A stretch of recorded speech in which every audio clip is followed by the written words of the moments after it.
forced to do so. Thanks, Senator Raj. Yes, please. Okay, Deputy Barrett.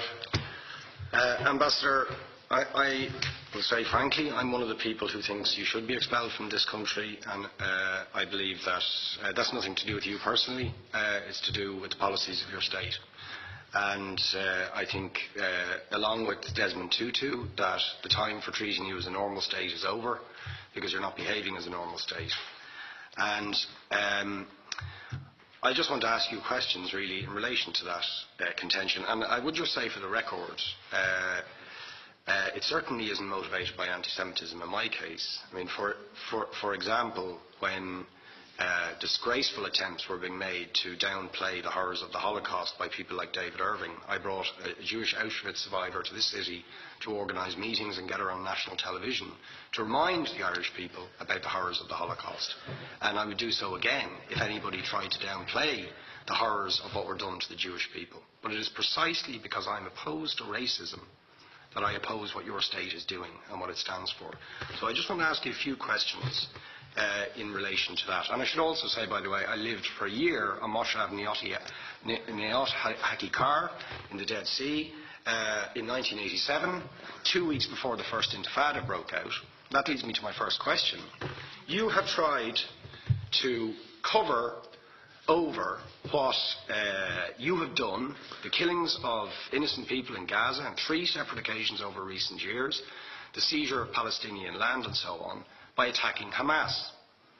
Now, why don't you just admit that Hamas didn't exist when the first Intifada took place? They didn't set up an armed wing until the early 1990s. And that there was a reason that PLO were in Tunis at the time, exiled, effectively not present. But the ordinary Palestinians rose up because you denied them basic rights. I lived there. It was apartheid. It was racism. It was endemic. It was rotten. Absolutely, I was shocked within weeks of living there to see how you treated Palestinian people. And isn't it the fact that the law of return, which is the basic law of the Israeli state, is a racist apartheid law because it confers rights on Jews that it denies to Palestinians? It allows, for example, if I was Jewish and had never stepped foot in Israel, I could claim citizenship there tomorrow, but 6 million people whose origins are in what you now call Israel, who were forced out in 1947 or 48, do not have that right. Isn't that part of the reason why the Palestinians are in dispute with Israelis? Because you deny them the right to return to their homes and to their land and to their villages, and that they have a legitimate claim, even under international law, to return, but you deny them that right. Why do you deny them that right? And why do you give that right to other people who have no connection whatsoever with the land, whether you call it Israel or whether you call it Palestine? Why do you continue to seize land, if you're serious about Oslo and the two-state solution?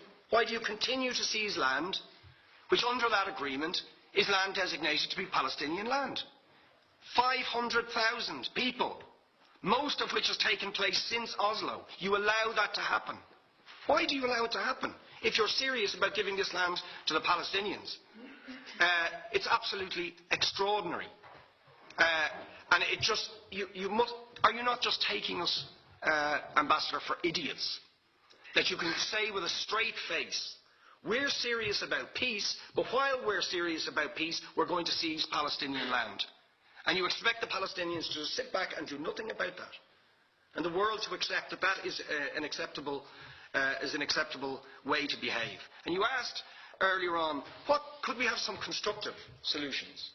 Now, you know what the Palestinian people have been asking for. Far less even than some people would ask for. Because I believe the whole apartheid system should be dismantled. But what they've asked for is to lift the siege of Gaza. Just to lift the siege of Gaza. Let them have an airport. Let them have ports. Let them not be dictated to by a government for whom they do not vote as to what can go in and out of their territories, whether they will have power, whether they will have clean water, whether they will have medicine. What makes you think you're allowed to have nuclear weapons and the 4th biggest army in the world and visit destruction on the people of Gaza But they have no right to defend themselves. They have no territorial sovereignty over that land. Would you ask questions, please? How do you justify that? Yeah. All right. How do you justify those double standards? And very lastly, Ambassador, people like Bishop Tutu, Nelson Mandela, and I would certainly describe your state as a apartheid state, with different laws for people depending on their race or religion. Now, isn't that just the case that, for example, at checkpoints going into the West Bank, there's a channel if you're Israeli or European, and there's a channel if you're Arab? Just because you're Arab. If you came into Dáil Éireann and they stopped you and said, "Are you Jewish?" "Oh no, sir, you can't come in through the same entrance as Irish people or European people because you're Jewish," you would call that racism and apartheid.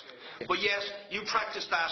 You practice that with your checkpoints and your military barriers and your apartheid wall. How can you justify that?